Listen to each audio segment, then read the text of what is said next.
Okay. So yesterday we were discussing that how to measure the axial frequency through dip detection method. So kindly let me know if you have any doubt.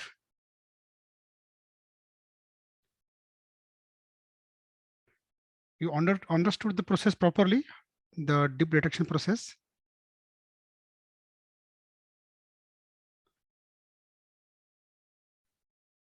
Yes, no, at least. Yes, sir. Yes, sir. Yeah, okay. So as I mentioned you yesterday that if you want to measure this Larmor frequency, G factor of the electron, then you have to measure these three frequencies. Okay, so which three frequencies are? Can you tell me one by one?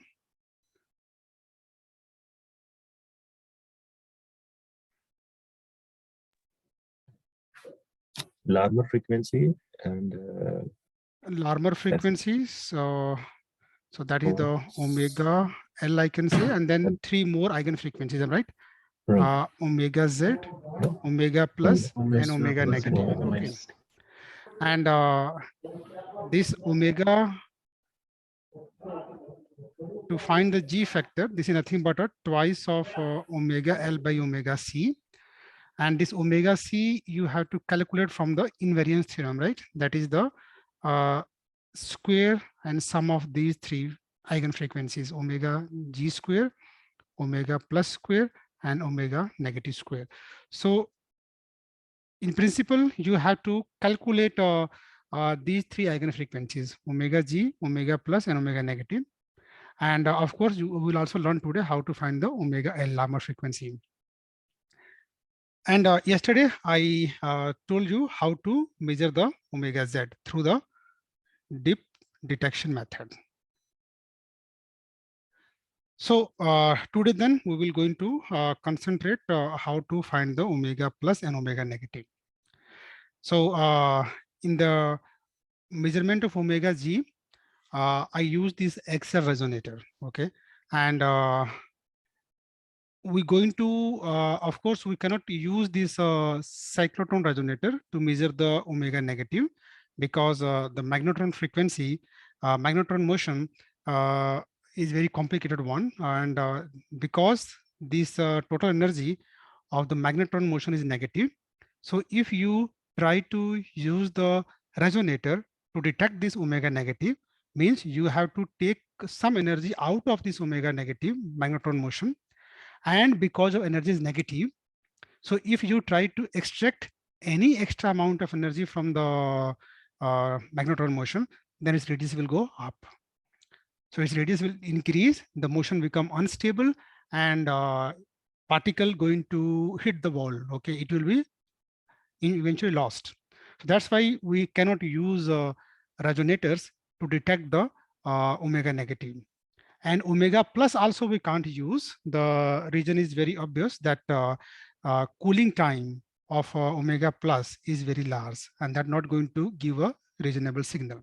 So to measure the omega plus and omega negative, we're going to use another method, okay? And this method is called the sideband coupling. So in the sideband coupling, we going to use the axial resonator itself to measure the omega plus and omega negative, and I will tell you how it works. So sideband coupling, actually it is a very much same concept what you study in your graduate levels or in the master levels, that if there are two oscillators coupled together. Okay, so if two oscillators are coupled together, and if they are oscillating at the frequency omega A and omega B, then this oscillator going to also oscillate at the frequency omega A plus omega B and omega A minus omega B. Okay, so these two frequencies are, it is possible to excite the coupled oscillator with other two frequencies also, which is actually sum of the omega A plus omega B and their differences. So that is the fact we're going to use, I mean, from the graduate level. Of course, you can go back and drive that coupled oscillator and you can prove that, yes, it is possible that if a coupled oscillator has two resonant frequency of oscillation, omega A, omega B, then it is possible to excite the motion also at omega A plus omega B and also at omega A minus omega B. The same logic we're going to use in our case also. Now, see, in our case, there is a particle trapped inside the electrodes, and this particle is going to perform three types of oscillations. So one is the axial oscillation, that is omega Z. Then radial motion, which contain two more rotation. One is called the reduced cyclotron, and third is called the modified, or third is called the magnetron motion. So there are three oscillators. No?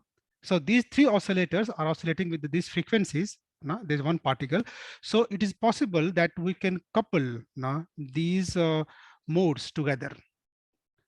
So as I mentioned that it is possible if the oscillation frequencies are omega A, omega B, then it is possible to even excite at omega A plus omega B and omega A minus omega B.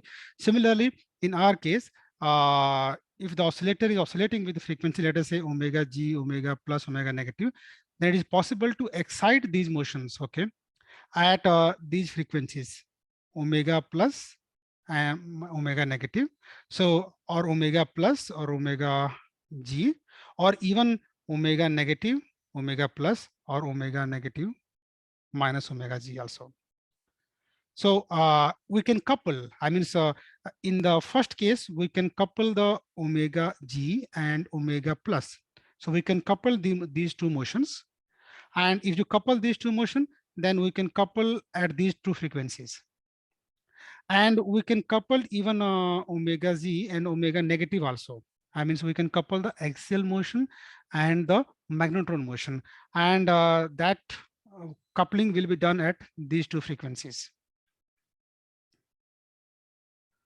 Okay, so now see, let us look at now briefly the mathematics.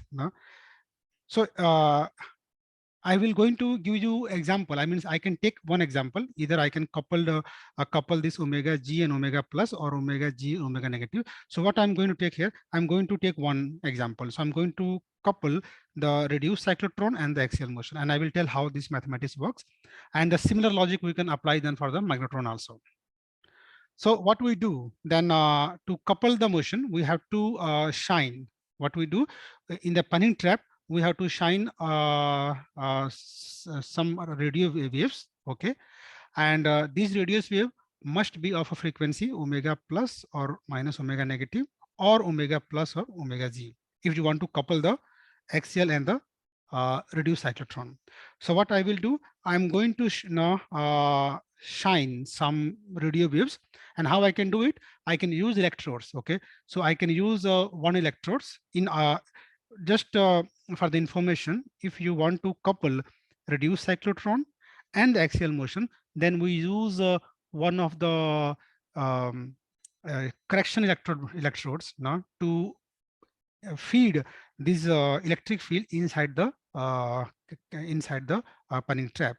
So this electric field should be of this nature, okay? It should be of some amplitude E naught, and of course this should be variable sinusoidal, and that frequency omega R of this applied electric field should be equal to omega plus minus omega negative. So this is the frequencies you're going to shine inside the trap, okay? So if you're going to shine this frequency inside the trap, then these coupled oscillator, which oscillators? Omega G axial motion and the reduced cyclotron motion. These two motion going to couple together. And maybe I must tell you this graduate level problems, that if you have a two pendulum and that is coupled together, okay? So this pendulum can move on right side or left side, or maybe they have this kind of oscillations. The two frequencies are possible, but you can couple them also.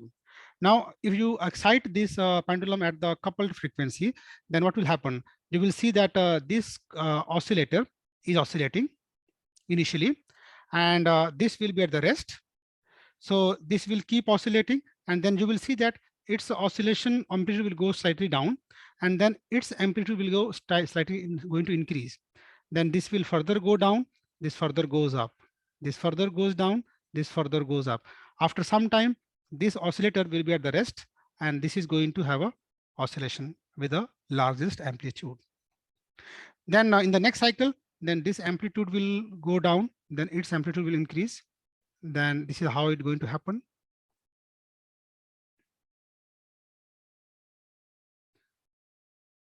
Okay, so when you excite at the coupled frequency, then what happened? The one mass, okay, is going to oscillate. Other mass will be at the rest initially, and then this energy will be transferred from this oscillator to this oscillator. And then the second pendulum is going to oscillate, and its amplitude will keep increasing. Then the first one amplitude will go down, and then vice versa. This cycle will keep on. So the energy will transfer from the one oscillator to another oscillator and back also. So the amplitude of the pendulum is going to modify. So if you look at the amplitude of first oscillator, this one, then amplitude initially 0, then it will go up and then go 0. So the amplitude is going to now increase and decrease. So there is amplitude modulation. Similarly, when the amplitude of this one is minimum, then amplitude of this one will be maximum, correct? Are you getting this point or not? Yes, sir. Yes, sir. Yeah. So again, I'm repeating, if you have a coupled oscillator, and if you excite this coupled oscillator at the sum of the frequencies, then one oscillator, the one pendulum, if it is oscillating with the, let us say, maximum amplitude, then the rest will be at the 0 amplitude. And then its first amplitude will keep decreasing. The second one will keep increasing. And this cycle will repeat. If the first one is reached maximum, then the second one reached maximum, then the first one will be at the 0 amplitude. And the next cycle, the amplitude of the second one will keep decreasing, and the amplitude of first one will keep increasing. So there is an energy transfer between the two modes, between the two oscillators. So the similar logic we're going to apply here also. So we have a two oscillators, two modes, omega plus and omega negative, omega plus and omega Z and omega plus, correct? Reduced cyclotron. So if you couple these two, omega G and omega plus, then what do you expect? That you're going to expect that the amplitude of omega G, okay, will increase when energy will transfer from the omega plus, correct? And then the next cycle, when this is going to have the maximum amplitude, then it will transfer energy back to the omega plus. And then amplitude of the omega plus will keep increasing. So this cycle will keep going on. So the amplitude of the axial motion, okay, it is going to modify. Okay, it's going to oscillate.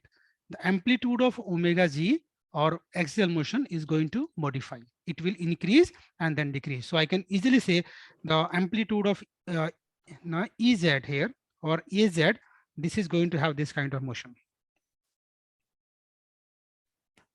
If you're not coupling the two modes, then these amplitude either will remain constant or they will keep decaying with the time when the modes get cooled down. But when you couple the modes, then you're going to see that the amplitude of the modes will keep, this is going to oscillate. This is going to have a modulation in the amplitude.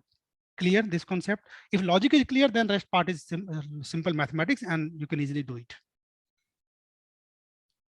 Here, are you varying the RF frequency or it is fixed? It is fixed. This RF frequency is fixed with this value. No, actually, my confusion is your RF is omega plus minus omega z. You can measure omega z separately, but this RF is the omega RF is saying that you know that what will be omega plus. So Exactly. how I mean, you are no, no, no, no, measuring? no. Definitely, we don't know the omega plus exactly. Okay. So in the next slide, I will tell you there will be slightly not detuned now because we never know exactly what will be the omega plus. So we shine this now frequency with some estimate. You do some calculation, you know that, okay, let us say, you know that you have trapped proton. Okay. You know the magnetic field, how much you have applied inside. Okay. So you have the estimate that, okay, the omega plus will be near about this much. Okay. Exact value, you never know because of the inhomogeneity in the magnetic field. Okay.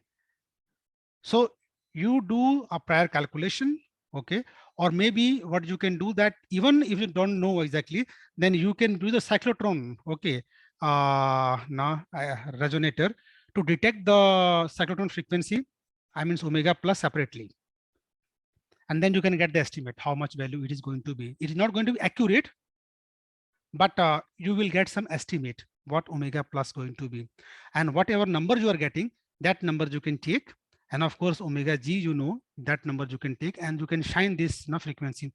This is not going to be exactly the same for the resonance. Okay, so that's why I'm telling you in the next slide I will tell you this frequency will be slightly detuned, okay, because you don't know exactly what is the exact value of the omega plus. So let me show you in the next slide, then I think it will be much more clear to you. So I mentioned that on resonance, the coupling leads to energy transfer between the two motions. The amplitude of the axial motion is modulated, okay? And this amplitude, I mentioned that this amplitude is going to have this kind of variation, okay? That is the amplitude of the, let us say, axial motion. So this amplitude is varying. And this frequency of this oscillation, okay, this frequency I denote with the capital omega, okay, and this omega is what is called the Rabi frequency. I hope you might have learned this term Rabi frequency, am I right? When you study this time dependent perturbation, I mean when the particularly in the laser, okay, so when you shine some photons on any atomic system, then when you shine some photon whose energy is exactly matching with the gap, then electron, if it's staying in the ground state, then it will go up, and the probability of going up is same as the probability of coming down also. So you will see if you look at the probability of the particle in the any of the state. So let us say this is state number 2 and this is state number 1. So if you're going to calculate the probability of the particle in the state number 2, then probability is going to have a oscillation. Okay, it means that this particle will come here and then will go down to the ground state, again come back here, again go to the ground state, and this cycle will repeat. And that cycle, that time period, okay, that time period lead to a frequency that is called the Rabi frequency. Okay, so same thing happen here also. This amplitude is modulated, and there is a time period, and this is going to give us the frequency, and that frequency is called the Rabi frequency. Is this clear or not? At least this much equation. इतना तो clear होगा सभी को? That the amplitude is of course initially amplitude was zt equal to az, correct, into cos omega gt. So this was the amplitude prior shining this RF. And once you shine the RF, then this az is going to have modulation. Then this az is going to modulate with this parameter g naught sine omega by 2t. And of course, this is simply a sine A cos B formula, and just you can open it now, it becomes sine A plus sine B, right? So that is the term you're going to get here. So what you see, you can see easily that this zt, okay, that the amplitude which is oscillating. So this amplitude has now two frequencies, Okay, so one is this one, and second is with negative sign. I mean, here I have just shown this Rabi frequency. So the first part I can call omega r. The second part I call omega L.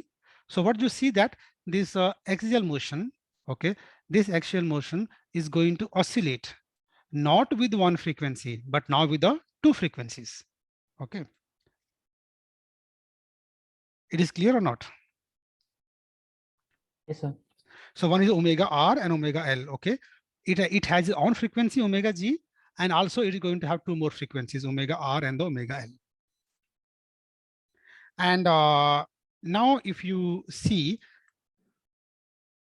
if you do a Fourier transform, okay, if you do a Fourier transform of this motion, then these two frequency in the frequency domain, they're going to separate out. Okay, so initially you had omega G when there was no RF was shine. And once you're going to shine the RF, then you're going to see this omega L and the omega R in the picture. So these two frequency going to comes into picture now. And this number is coming from the axial frequency. Okay, this is not something separate. Okay, this is coming because of the amplitude modulation of the axial motion. So you're going to have two more frequencies, omega L, omega R. And of course, the separation here between these two is going to be how much? Omega, correct? In the time domain, frequency domain.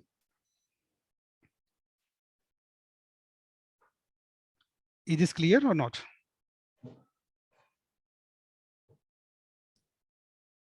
So the separation should be omega by 2 or omega. It's going to be omega now, right?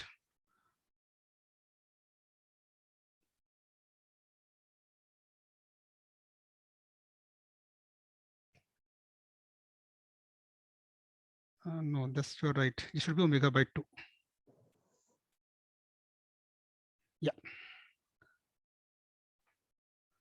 Just correct it. It is going to be omega by 2, the separation. No? That the number is omega G minus omega by 2. So this is just going to separate by omega by 2 in this sense. So you got two more frequencies, omega L and omega R. And now coming to the reality.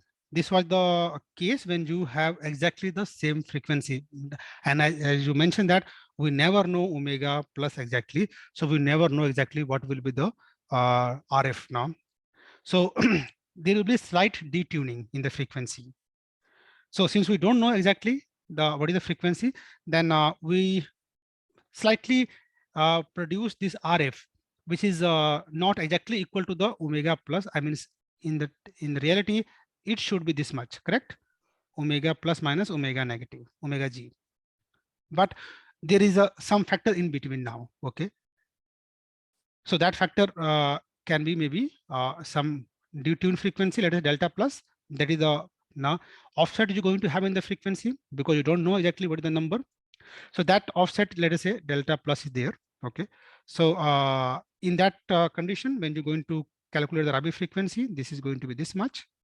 Not required here in this case to now I just know this calculation, but I have given you the material and there you can go and read it separately, how to derive these parts. And in this situation, then when you have this offset in the frequencies, then this omega R, okay, earlier omega R was omega G plus omega by 2, but now with this detuning, this factor will going to now have in this calculation. So you're going to have omega R and omega L, new values omega R and omega L. And these two new frequencies which you're going to have now, okay. So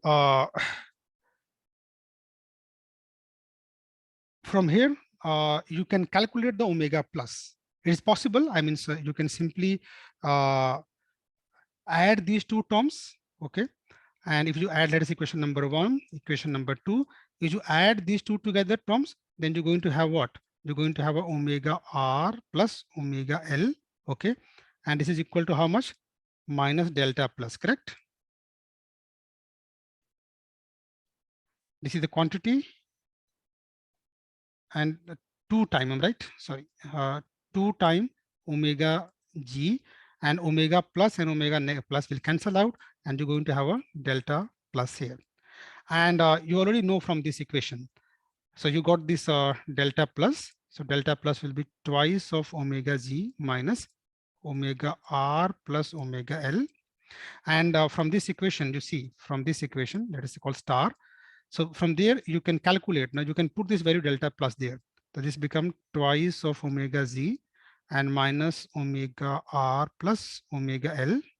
Okay. And this will be equal to omega rf minus omega plus and omega g. Okay. So from there you can calculate the omega plus, and that omega plus will be this much.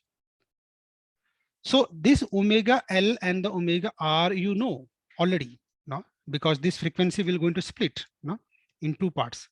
This is the axial frequency omega Z, and now you're going to have two more frequencies. Okay, so one is called omega R and omega L. Okay, so from the Fourier transform, you can calculate, you can find this value of omega R and omega L. That number you can feed here. You know already omega RF, what you are applying, and omega G you can calculate, and this way you can estimate the value of the omega plus. So this is called the sideband coupling. So using sideband coupling, this is how you can calculate this omega plus. And similarly, you can apply the same logic.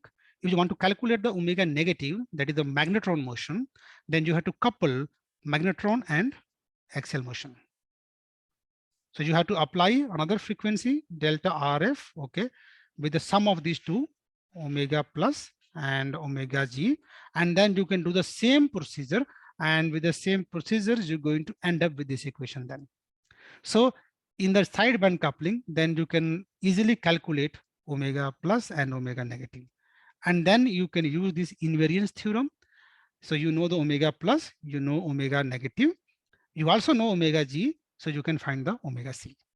So this is the method generally people use, we use actually to calculate the omega C if you want to find the G factor of the any particle. So let me know if you have still any doubt in this case. Otherwise, we are done. We are done already with the omega G and omega C. So these two frequencies are known to us now. And the last frequency, I can tell you how to find the omega L, Larmor frequency. And that's all. Then you can easily calculate the G factor. Is this fine to all of you? Yes, sir. Okay. Yes, yes. Very good. Then let's go to quickly then to the last part, how to find the Larmor frequency. How to find the Larmor frequency. So let me remind you already now what we discussed yesterday, that these electrons, okay, maybe hydrogen like carbon, or hydrogen like oxygen, or hydrogen like uranium. So there is a one electron in the orbit, okay, and this electron has non-zero spin angular momentum. And because of this non-zero spin angular momentum, it is going to have a non-zero spin angular momentum corresponding magnetic momentum, right? That is mu s, and this is going to be a minus g time E by 2m time s vector. It means this atom with one electron in the 1s orbit, okay, this is going to act like a bar magnet, a very powerful bar magnet. So with the North Pole and the South Pole. So this atom with one electron in the 1s orbit, this is going to act like a very strong magnet, okay. And when you're going to place this strong magnet in the magnetic field, then this spin state is going to, the degeneracy will going to break down, and this separation, this correspond to spin plus half, spin orientation plus half, and spin orientation minus half, and this delta E, okay, that is going to call as the H cross omega L, correct? And that omega L is called the Larmor frequency. So it is all about the orientation of the spin. So the two states which have a two orientation of spins, The separation between these two states is what is correspond to a frequency, and that frequency is called the Larmor frequency. I hope this concept is also clear to all of you, the Larmor frequency concept. Yes, sir. Yes, sir. And now we're going to calculate this Larmor frequency here, and how to do this one. Okay, so we're going to, this a very elegant method was given by the Hans Demel, who got the Nobel Prize also for this discovery. So you know already how this Stern-Gerlach experiment work. So in the Stern-Gerlach experiment, any idea, somebody? Can you briefly tell what happens in the Stern-Gerlach? When an atom passes through the non-uniform magnetic field, then if it has a equal positive and negative, it will pass through straight. But due to the spin, they are splitted in upward or downward direction. Like there is a separation when the atoms are passing through there. One question, tell me. Sir, Why? I- Yes. actually, in this one, we send in a homogeneous magnetic field or inhomogeneous. I'm not confirming about this one. But Inhomogeneous. Inhomogeneous. You always and- have to send inhomogeneous. Okay. So now my question is that, can somebody tell me why you need inhomogeneous field? because of Lorentz force will not be. Lorentz force is always there, right? Yes. But Lorentz force will not work, of course, in the neutral atom, right? Yes. Which atom was taken to perform this Stern-Gerlach experiment? Silver atom. Silver atom, Silver neutral atom. atom, right? Neutral atom. Silver. Yes, sir. Which have the one electron outside. But it is neutral, right? Yes, sir. Okay, so Yes, no sir. Lorentz force.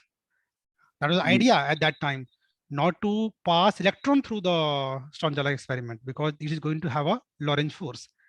Yes. So that's why they choose atom which is neutral, but still have a electron which is going to contribute a magnetic moment. Okay, so you wanted to see the effect of the magnetic moment.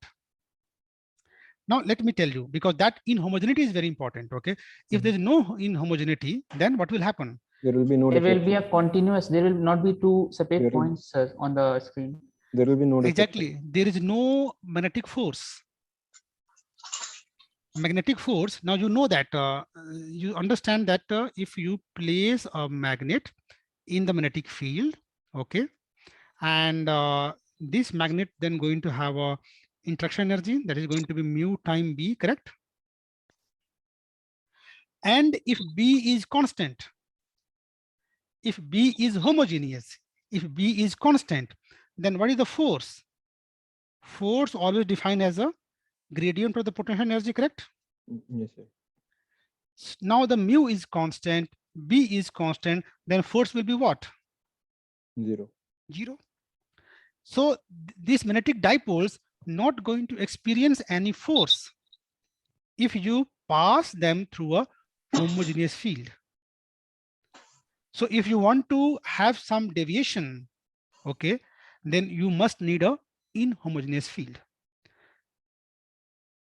So this is the reason that you need a magnetic field, not constant, but something of inhomogeneity must be there. Like it should depends upon the Z value, or for example, in the case of classical Stern-Gerlach experiment, this is almost like this nature.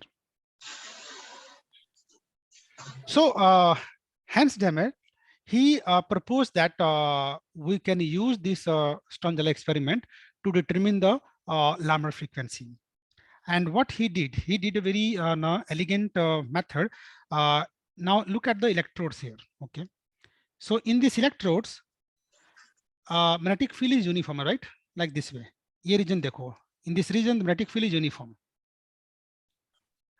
So he said that if I want to now implement this Stern-Gerlach experiment, then I need a inhomogeneity in the field. Now question is that how to produce inhomogeneity.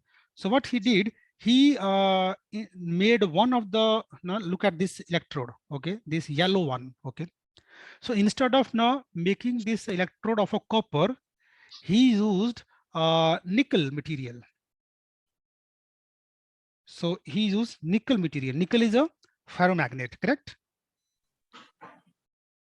Yes, sir.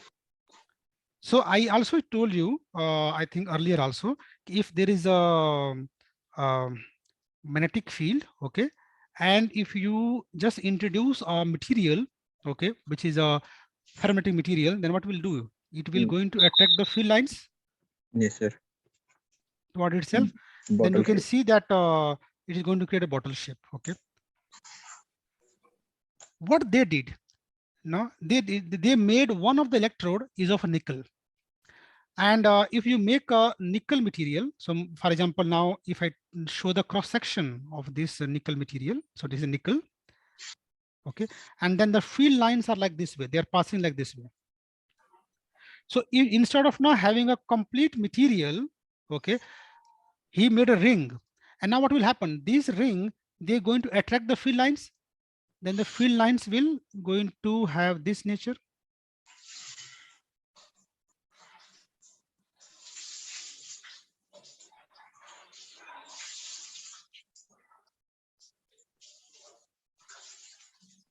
Yes or no? Yes, sir. Yes. Yes, sir. इस समझ में आ रहा सभी को? Why I'm drawing this like this way? Because these field lines will attract toward the magnets, correct?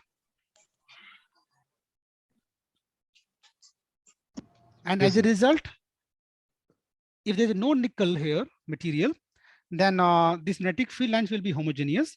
And because there is a nickel now, so this is going to pull the field lines. Now look at in this diagram.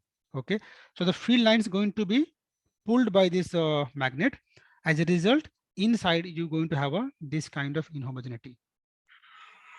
Clear?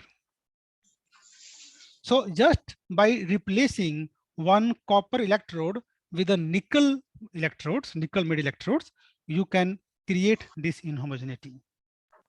And this inhomogeneity is of course of this nature. I mean, now b some constant time b2 times z square, and z is the axial distance here, you can say.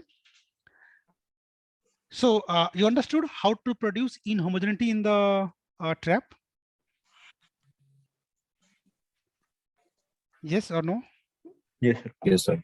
Just by Yes. replacing electrode which is made of a copper by another electrode which is made of a nickel.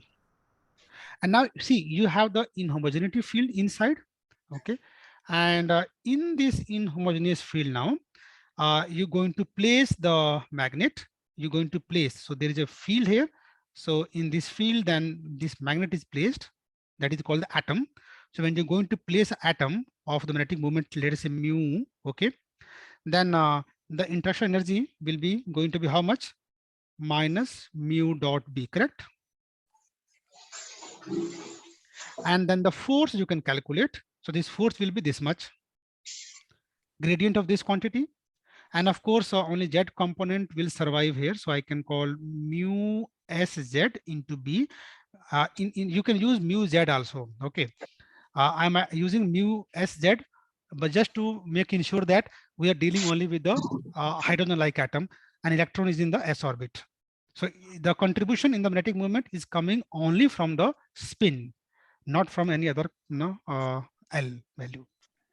So you can find the Fz, and this Fz, now you can see that because this B, you can see here, this Fz will be what? This is going to be a minus del by del Z, okay, into mu Sz.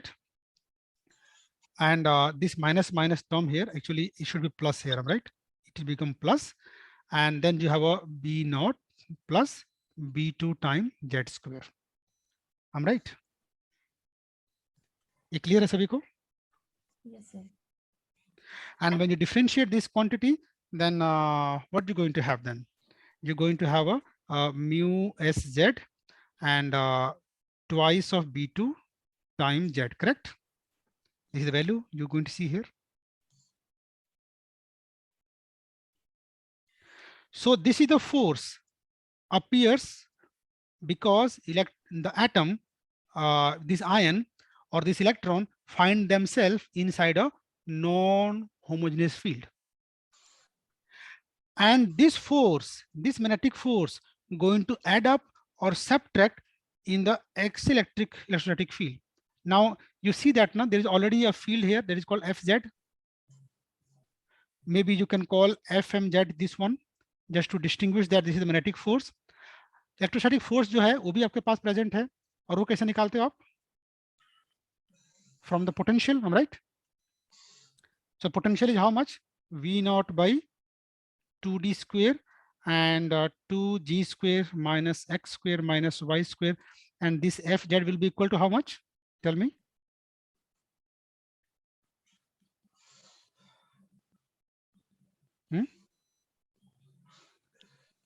Electric force in that direction will be how much? Omega z, m omega z square z. Come on, this is going to be minus q time gradient of Delta V. correct? Yes, sir. We are doing this from the day one, that this Yes, sir. Fz will be equal to minus q time gradient of voltage. Okay, so that is the Fz, electric Fz, right? Yes, sir. And this is magnetic Fz. So there are two forces. So the particle which is trapped here, okay, this is going to have experienced two forces. If one Fm, another is the Fz electric force. The net force then will be sum of these two quantity. Maybe I can call Fe plus Fm. So this F will be equal to then what?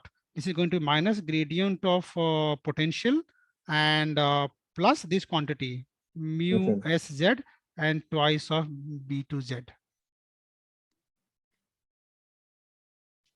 Clear this part or not? Yes, sir. And from Yeah. there you can calculate this U, correct? I mean, so this total force will be what? Then this is going to be a gradient of the Integration. potential energy, and you can Yes, sir. integrate. So you can find the total potential now. Okay, so this potential will be sum of these two terms. So maybe I can go to the next slide. Or I think I can show you how to do this calculation. So this F will be equal to what? This F will be equal to minus Q time gradient of V and plus this Fm. Okay. And this Fm is what? Now you look at. अभी हमने पीछे वाली slide में देखा था. This is mu Sz, correct? And twice of B2Z. Yes, sir. Now, you know, this mu S is what? This is equal to, can you mute mic, please? Someone, mic is still open.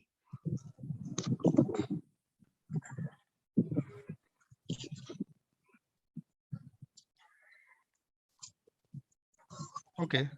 So this mu S will be twice of E by 2m into S vector. And then this mu Sz will be equal to twice of then EH cross upon 2m time ms. This is going to be twice of ms time mu b. Okay.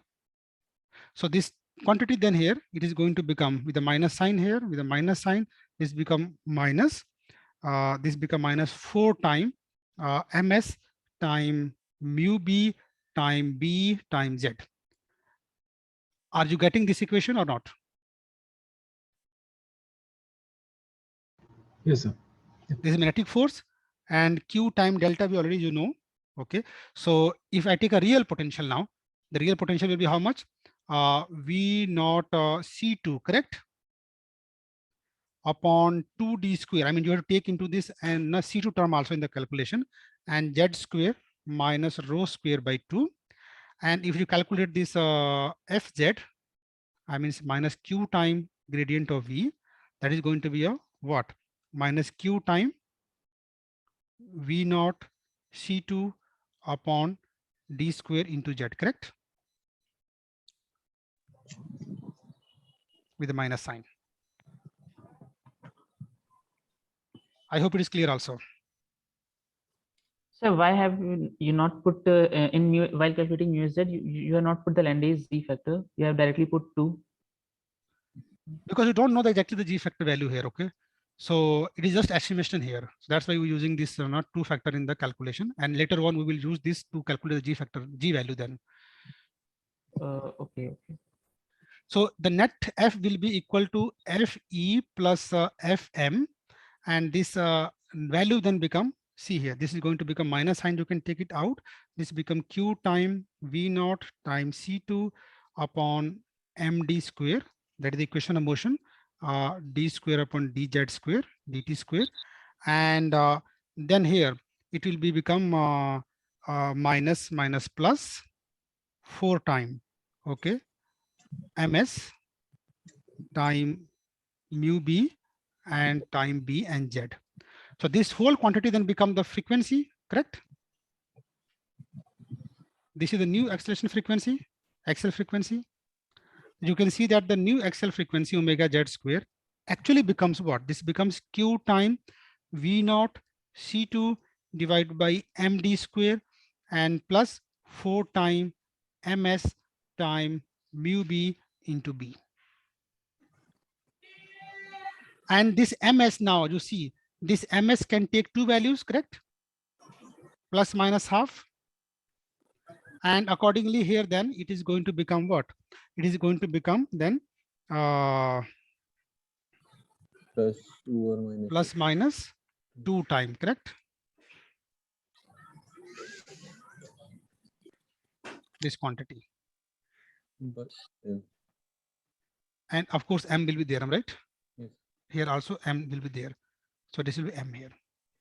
So this is how I'm writing. I mean, Sir, when the, will it be B2 or B? it will be B2. The inhomogeneity pattern, right? B2. Yes, sir. Just correct. It is going to be B2, not the B. So what you see now here, you see is a very simple calculation that this omega g. So if ms is half, look at here. If ms is plus half, then the frequency become this much with a plus sign 2 time. ये mu b होगा यहाँ पर in the calculation. So if this electron have a spin plus half orientation in the magnetic field, okay, then the axial frequency will increase by this much quantity. So this plus sign is for ms plus half, and the minus sign is for the ms minus half. And that is a very important result now, that if you if the electron are trapped in the Panin trap and in the inhomogeneous field, if their orientation is now having a ms plus half, so in this situation the axial frequency will increase by this much amount. And if the orientation is minus half, then axial frequency will decrease by the same amount. So you can see now we getting the hint how to calculate the calculate the Larmor frequency. So we can see this spin orientation going to have effect on the axial frequencies. Is this clear to all of you? How this spin orientation going to have an effect on the axial frequency? I'm again repeating what I have did. I said that when you're going to create an inhomogeneous field, then this inhomogeneous field is going to produce a force on the magnetic moments, okay? And this force actually producing a interaction energy that is called the magnetic interaction energy, and that interaction energy going to add up in the energy produced by the electric field. Or in the force term, I can say there are two forces. So the one force produced by the electric field, and now the one force is now produced by the inhomogeneous field. And these two forces add up together, okay? And as a result, you can see that these ions going to have a now modified axial frequencies. In term of, if you talk in term of the potential energy, then potential energy will be add up or subtract by the same amount. You can see that the this energy in the particle going to see there. So that energy will also going to either depending upon the spin is plus half or minus half. So this potential energy is going to either increase or decrease, and this is going to be very small quantity. But this change in the potential energy going to change the axial frequency.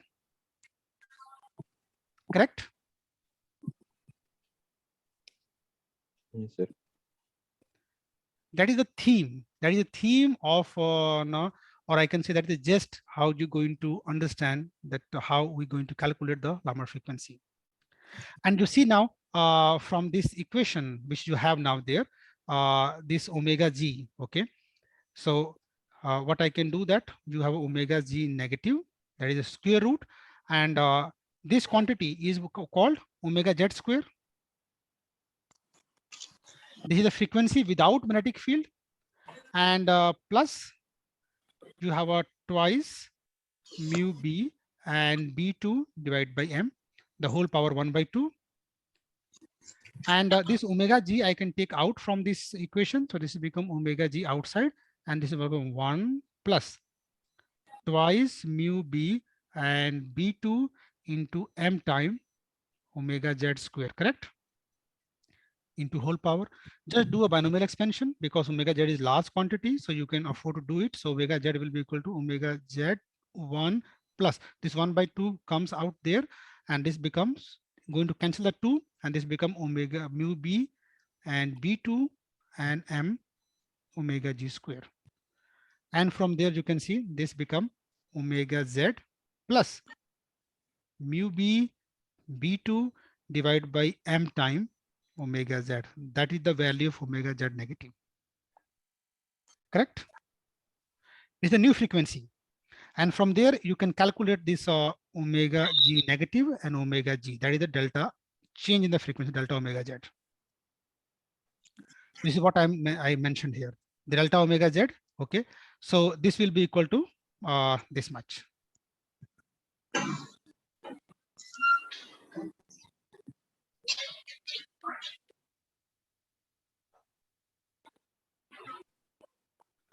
So because of the change in the spin direction, you're going to see change in the axial frequency.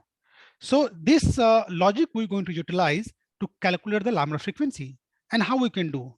So in this diagram, you see here, in this one, I have just shown that if the spin is up, then the frequency will increase. If spin is down, the frequency will decrease. This is the axial frequency. Is this diagram is clear? Yes, sir. Yes, And let me tell you, this change is very small. It is only 475 millihertz. Is a very tiny change. So you need a very stable voltage now to measure this delta omega z. Okay. Otherwise, if the voltage fluctuating, so why I'm saying voltage fluctuation is very important here, because this omega z finally depends upon the V naught, am I right? So if the V naught is fluctuating, then this omega that will fluctuate. So you need a very stable voltage source such that omega z remains constant, at least in this region, in the millihertz, so that this millihertz change in the frequency you can detect. So this is a very precise measurement. Okay, you need a very stable voltage source, and that voltage source should be nearly stable in the range of microvolts. Okay. Anyway, hello, please. Yes. Yes. Hello, sir. But I have seen usually these radio frequencies sources are very unstable, that can drift with temperature or other disturbances, right? Exactly. So that's How why do you we also overcome this? So for that one, we use a master clock. Okay. Okay. Atomic clocks. Okay. Okay. So in the experiment, we also use atomic clocks. Okay, just to keep this frequency at the stable positions. Okay. Oh, I see. Okay. Thanks. Okay. So in the summary here, what we are doing, that this magnetic field is there, and this is going to change the potential energy, and that going to change the magnetic force, and accordingly now we're going to see how to calculate this laminar frequency. But the measurement procedure is now very simple. We know one thing is very much sure, that this delta omega z is going to be mu b upon m omega z. Okay, and this is very small in term of maybe 400 millihertz only. So how to calculate omega L from this? let us try to understand what we do, and you have to now very much attentive to understand this process. So look at this electrode geometry. So this is double trap. Double trap means we have two traps here. So one trap is called precision trap in this region. Another trap is called analysis trap. In the analysis trap, we have this nickel material. Okay. So in the analysis trap, you have the inhomogeneity. Now in the precision trap, the electrodes are made of a normal OFSC copper. Okay. So the magnetic field is more or less homogeneous in this region. So the procedure is following. How we do? The process is that you trap the ions, you produce somewhere here the ions. Let us say you produce carbon 5 plus, and then this carbon 5 plus can be transported in the precision trap. In the precision trap, what you do, you perform the measurement of the axial frequency. Okay. And also you perform the measurement of the omega plus and omega negative here in the precision trap. Okay. And from there you find the omega C. So in the precision trap, you measure the omega C and also the omega G. Clear? Yahan tak? Possible to do? No doubt up till now that in the precision trap, when you have a one carbon 5 plus ion trap, you can do a sideband coupling and you can measure the omega G, omega plus, omega negative. And then what we do, then we transfer this ion to the analysis trap. Then transfer to the analysis trap. Okay. And there you measure the frequency, axial frequency. So in the axial frequency there will be different than the axial frequency here, no? Because the change in the voltage may be okay. So we have a different voltage also, but doesn't matter. We are not concerned about the actual frequency there. So then you just keep record that you get some axial frequency there in the analysis trap. And then you bring the ion back in the precision trap. And here you're going to use one RF source, okay, whose or I can say microwave source, okay, and whose frequency is nearly equal to Larmor frequency, around maybe gigahertz, 10 to the power 9 hertz. So what you do, you just do estimate that for the carbon 5 plus, what will be the Larmor frequency? Nikal sakte ho na, by taking G equal to 2, right? Correct? So you can do some estimation that how much Larmor frequency will be there, because Larmor frequency kya hota hai? Omega L will be G by 2 and EB by M, correct? So in the precision trap, you know the magnetic field. The magnetic field is very precise here, you know. So magnetic field is precise, you know. Mass, you know. G you don't know. Okay. So just keep it as a parameter. Okay. Then you can estimate G factor nikal kar estimate to kar sakte ho ki what is the value of the this is going to have. I mean this G you can take 2 nearly, and then you can calculate the omega L. You shine this radiation here, okay, of nearly omega L. Then what will happen? These electrons, okay, these electrons in the precision trap, they have these two states. The separation is omega L, and this corresponds to spin half, and this corresponds to spin minus half. And now what happened when you're going to shine some photons there? Okay, so if electron is in the with the spin down, okay, then it will absorb these photons and it going to flip the spin, and this will go to the higher quantum state. Yes or no? Yes, sir. So in the precision trap, you shine these microwaves to produce the spin flip. And once the spin flip is performed, is done, okay, you don't know ki hua hai ki nahi hua hai, but let's you assume that it is done. Then you leave it and then transfer the ion back into the analysis trap. And now there, if the spin is flipped, if spin is, let us now earlier when you were measuring this omega L, तो उस time पर let us say ms was let us say -12, and now when you did the spin flip and then you bring the ion back here, and now the ion, if they are coming with the ms plus half, then what happened to frequency omega z? Remain the same or will change? Will change. Will change. So you can see that if you observe you try to detect the omega z here, and if you find that omega z is now changed, it means it indicates that the spin flip took place. Am I right? Yes, sir. yes. If there is no change in the omega z, it means spin flip nahi hua. Correct? Right. So you note down, this is the first part. Let us step number 1. Then you again bring this ion back here in the precision trap. Again, do the spin flip. Again, go back and check whether frequencies change or not change. If change, then the spin flip took place. So what you're going to do, if spin flip took place, then you count it, let us say a measurement, let us say 1. Okay. Then again do the spin flip, again go back. Next time you found that there is no spin flip, then you say it is 0. Third step, again spin flip took place, again took place. Okay, again 0. So what you can do, you can take around 10 to 30, now maybe 20 number of measurement.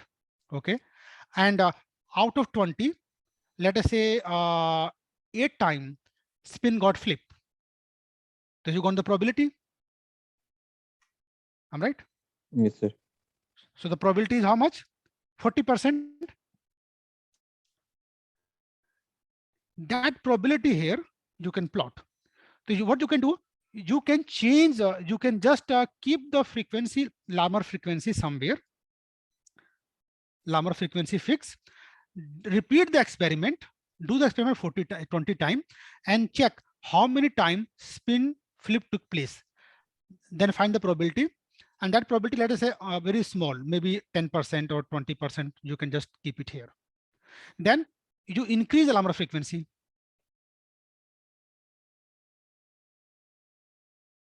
So if you increase the Larmor frequency, then if you are approaching Larmor frequency, let's say Larmor frequency exactly had 2 into 10 the power 9 gigahertz, and you started with the frequency, let us say 1.0 10 the power 9 gigahertz, then you will be somewhere here, correct?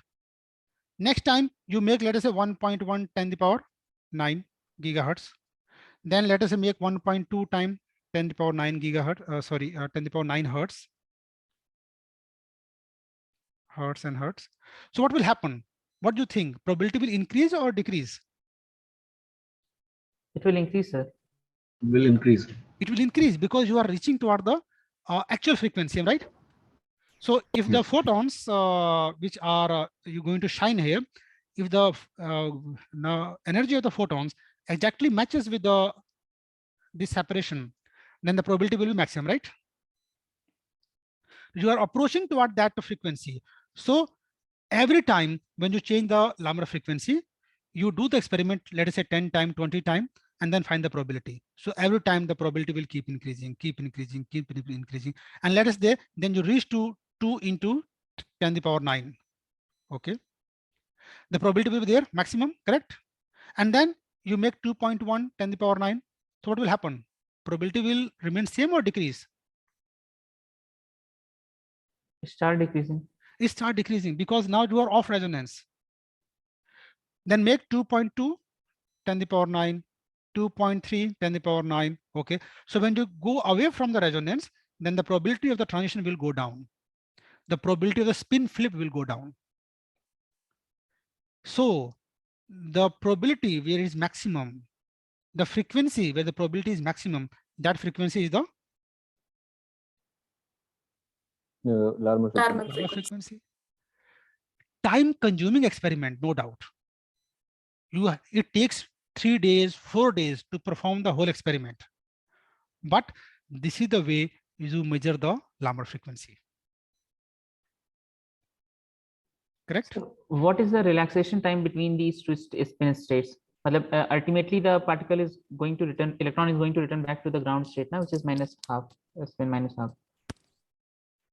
So while when you transfer the ion from the precision trap to the analysis trap, in that time interval, does this relaxation occur or not occur?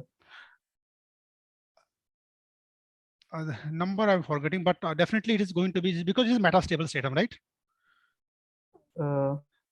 Yes, you sir, are that's asking what I'm about the you are yes, asking sir. about the actual number. So actual number I'm forgetting, but it's a metastable state, and it is the minutes actually. Okay. Okay, Because okay, this is in then fine. the S state, and this is also S state, correct? Right, You right. are looking for transition between the S and S state. This is a highly forbidden transition. Okay, okay. Okay. So this is a forbidden transition. It is going to be, I think, if I'm not forgetting, that is going to be several minutes. Okay. Okay, okay. And sir, you are making the measurements. At least there are few ions here, not a single ion, right? No, no. You do measurement with a single ion. So basically, we have Because precursor see, traps the also. reason is that if you trap multiple ions, then which ion got spin flip, you will never come to know, right? Let's say there are two ions here, right? Right, right. And then you do a spin flip, and then you transfer one ion there. So whether you are actually catching the real ion or not, that will be a problem. So always you have with the one ion only. Okay.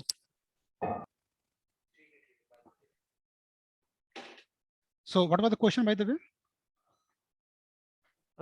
Yes, sir. Matlab, when the ion is coming back from the analysis to the precision, it Yes.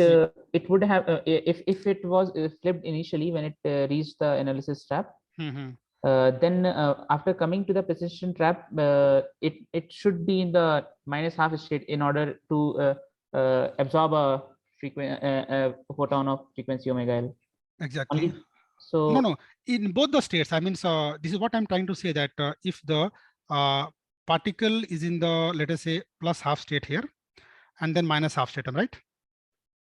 So yes, sir. initially, let us say particle is in this +half state, and then you shine the photons. Then this is Einstein perturbation theory. You can time-dependent Okay, perturbation okay. theory proves So that there are when you shine the photon, then the probability of coming down is same as the probability of going up. okay. So stimulated and absorption both. Exactly. Okay. Both have the same probability here. I thought only absorption was taking place. Okay. No. Both. So let us say if that when you ion with a spin -half here, then you do a spin flip. Now it become +half. So you're going to have +half here, right? Then you bring the ion here. It is in a +half state. Again shine. Now it turns out to be a -half. Then transfer the -half there. Correct? Okay. Got it, sir. So there are because we have only single ion, so there must be precursor traps below the precision trap, right, sir? These days they have. Okay. I mean, so now, but earlier they had only double trap. So they used, I mean, this experiment was done in the mines first time. Okay. So in the mines, when they done with this double trap, so they were dealing only with a single ion at that time. And of course, there is a chances that it will get lost. Okay. If it get lost, then you have to repeat everything again. Okay. But now people are not doing, I mean, in the base experiment, they are having a triple trap also. Okay. So there's a accretion trap. There you can store the ions. Okay. And then as required, you transfer to the precision trap. Okay. Thanks, sir. So sir, it is possible even a single ion measurement frequency means even a single ion. Exactly. Yes. This is a very sensitive device. I mean, so this double trap, this dip detection method can actually eligible to detect the single ion even.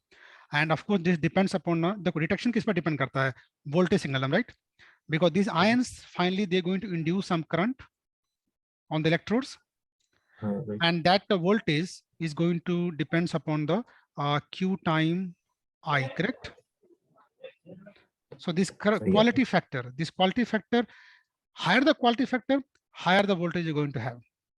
So that's why these axial resonators, they are made of a superconducting coils, and their quality factors can be around 10⁵ times higher. Okay.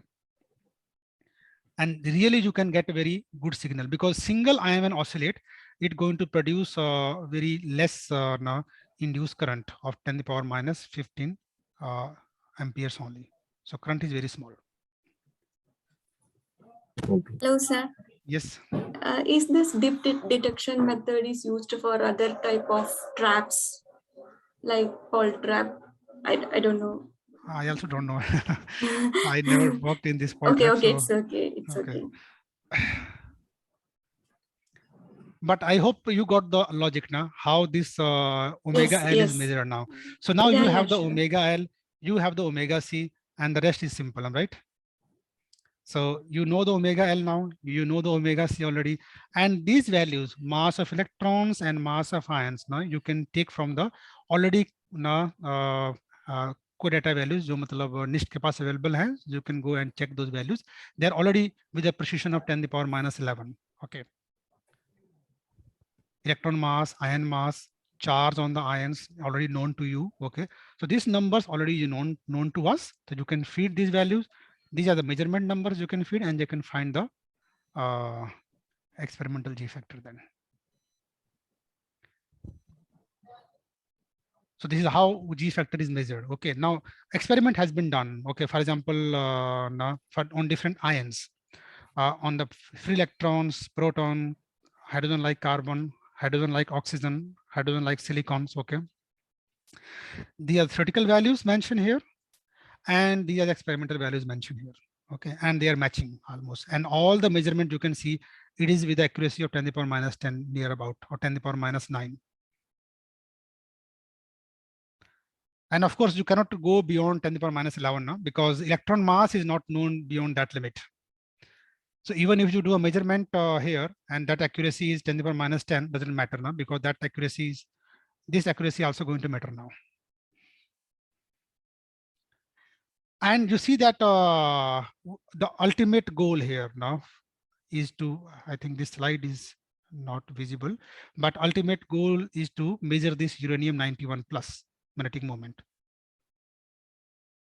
That is approximately 1.65 with the lots of digits. Okay. And the objective of this measurement is very much clear, that we want to check whether this QED is still working in the extreme condition, because this uranium nucleus is going to produce around 10 raised to the power 16 volt per centimeter electric field and magnetic field of 10 to the power 4 Tesla. And in this strong electric field, there is a possibility, I mean, of course, this negative electron state. So this is the E0, so Dirac negative C. So in the Dirac negative C, you have electrons, and this electric field 10 to the power 17 or 10 to the power 18 is powerful enough to pull electron out from the negative C. So you can get a complete polarization of the vacuum when you're going to see this produce such a extreme electric field in the system. So this extreme electric field is going to pull out electron from the negative C. You understand what I'm trying to say? For example, if you have metal here, and that metal have some electrons in there, and if you apply some electric field there, तो क्या करेगा? Electric field को it's going to pull no toward itself. And if electric field is very strong, then this electric field even can pull electron out of the metal also. That is what is called field emission. I'm right? Right, sir. So for example, when you have very not fine tip here, okay, and you start increasing the voltage here, negative voltage here, then this electric field become very strong here. So electric field direction jo hai, it is like this way in this case. Then there is a possibility that this electric field strength here becomes so strong, okay, so strong, then this electric field can pull out electron from this metal. That is called the field emission. So this is called polarization. Okay, so the same thing here. Here you have vacuum. Vacuum is nothing, E0. But when you apply some electric field in the vacuum, and that electric field if goes beyond that 10 to the power 16 volt per centimeter, so that electric field is strong enough to pull electron from the negative C. And then you go into electron, then you go into a positron. So there will be a permanent electron positron pair will be there. So of course, theoretically, it is expected that if you look at the uranium nucleus, okay, so around uranium nucleus, the electric field is so strong, then the vacuum around the nucleus is completely polarized. and you will be having lots of this particle around this nucleus. And of course, you have your own electron also. This is the real electron, and these electrons which have been produced from the vacuum polarization are present there. And if these electrons which are coming from the vacuum level, okay, of course they're going to shield the electrons. They produce lots of virtual photons, and these virtual photons interacting with the electrons, real electrons, and that is the QED effect. Okay, that's why you're going to have this G deviation.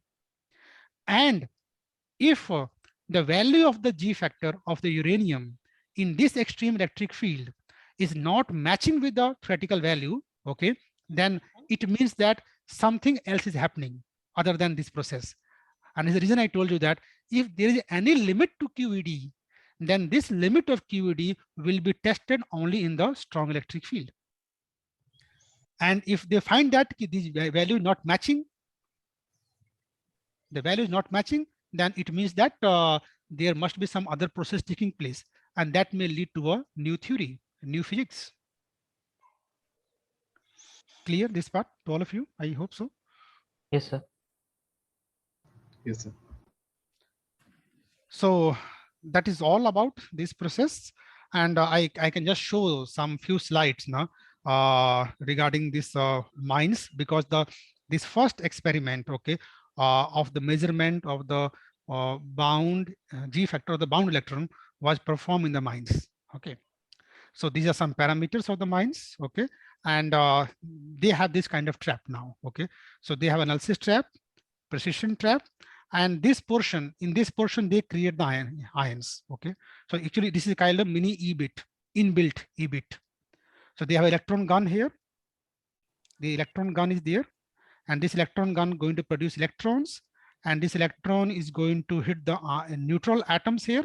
And when the electron going to hit the neutral atom, let us say carbon, which is produced by sputtering method, and then this is going to produce carbon plus. And if energy is enough, then it can produce carbon 2 plus. Energy further increase, then it can produce carbon 5 plus also. So once you have a carbon 5 plus in this region, then you transfer them into our analysis and the precision trap to do all the measurement. So when, again I'm repeating, you take into the analysis trap, and there you measure the omega Z, and then you transfer into the precision trap, then measure the omega Z and omega C, and then do a spin flip here, spin flip.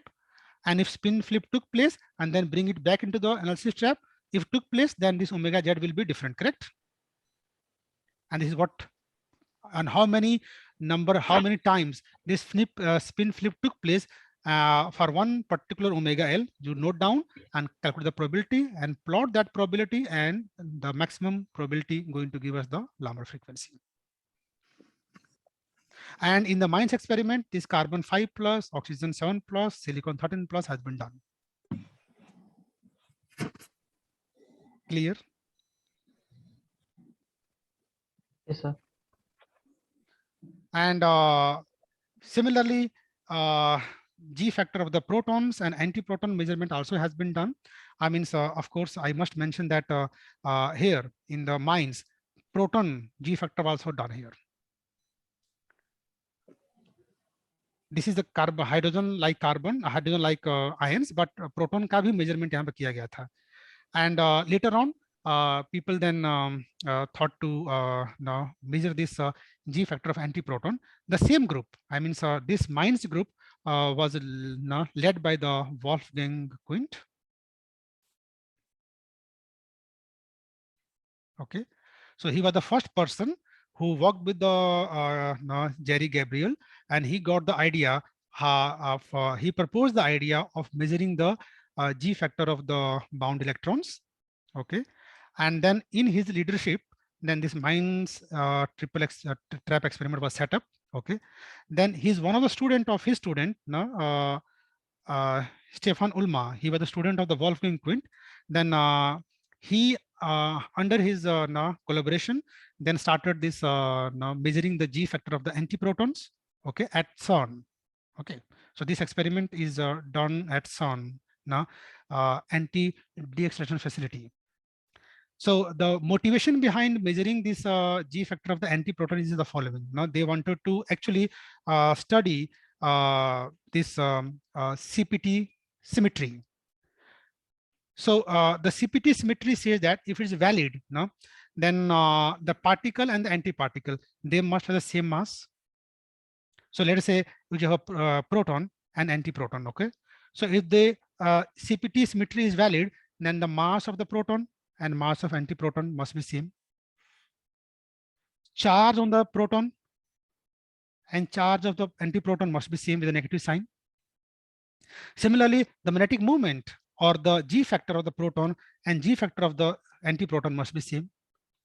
So G factor of the proton was already measured at the mines, okay, in the mines experiment. Then it was planned to measure the G factor of the antiproton also. And the idea was to check whether this value is correctly matching with the G factor of the proton or not. So if there is a deviation in the G factor of the antiproton, it means CPT symmetry is breaking. Okay. So this could have been I can say a new breakthrough, okay, and led to a new kind of symmetry, okay. But the measurement they have done, okay, the measurement they have done that proves that the G factor of the antiproton is same as the proton. And just some introduction here, what they are doing, okay. So how so this anti-proton facility at the CERN, they are producing this proton beam in the through LINAC, and this proton beam then they are accelerating, okay, in the proton synchrotron booster. So they take into here and then accelerate here in the proton synchrotron, and then again further acceleration takes place in the another proton synchrotron in this ring. And here this proton they get energy of 20 GeV per C, okay. So very high energetic protons are produced, and then these protons, okay, they are taken, okay, into the AD, okay. That AD is called the anti-proton deaccelerator system, okay. And in the AD, somewhere here in this region, you can see somewhere here, this 26 GeV per C protons, they're going to hit the iridium target. So when this 26 GeV proton, they're going to hit the iridium target, then proton-proton collision, okay, that is going to produce proton-proton plus antiproton, okay. So there's a nuclear reaction going to take place, and that nuclear reaction going to produce two more proton with the antiproton. So there, here in the collision, okay, collision going to produce the antiproton, okay, and then this antiproton are extracted with the help of the magnetic field, and then this antiproton taken into the AD ring, okay, and there they go through a different types of cooling, okay. So cooling to reduce the energy of the antiproton, okay, stochastic cooling. So first they go through the stochastic cooling. I will be just taking the name, but you can read some. I have already given you one paper of the base collaborator work. So that paper you can read, okay, and there is a mention already. So you go, you cool the antiproton through stochastic cooling, then further cool through electron cooling, okay, and bring this energy of the antiproton down to around 5.3 MeV, okay. And then in this AD antiproton deaccelerator facility, they have this base experiment, okay. Base means baryon anti-baryon symmetry experiment. So they have this trap there, okay, and before entering the trap, this further pass through a degrader foil, and there the energy further reduced, okay, and then they are captured. So I don't know by. So this is a trap they're using, okay. So here is the degrader foil. So this antiproton coming from this side, they further reduce in the energy, and then this RT is called the reservoir trap, okay. There they resolve this ion antiproton particles, okay, and then they have the precision trap, and then they have an analysis trap. Okay, so there they do this same procedure, no, spin flip procedure, and measure the Larmor frequency of the antiproton. So already they published this paper in the Nature. They measure this G factor of the antiproton. So this is a person here, Stefan Ulma. He is the spokesperson for this experiment. And of course, he was a student of the Wolfgang Quint. So this group is doing really a fantastic work. So under this Wolfgang Quint, then this another facility, of course, has been developed in the mines, of course. Then they have developed another facility in the GSI, Germany. And there they are trying to produce uranium-91 plus. And they will try to measure this G factor of the uranium-91 plus. And this experiment has a name called Artemis. Okay. So one experiment at the mines, one at the GSI, one at the SON, that is the base experiment, one even at the Heidelberg, where they're trying to measure the masses of the isotopes at high accuracy. So this is all possible, a few possible experiments I explained, which is done based upon the using this Stern-Ehrlich experiment. So anything you want to ask here? That's the end of this topic also.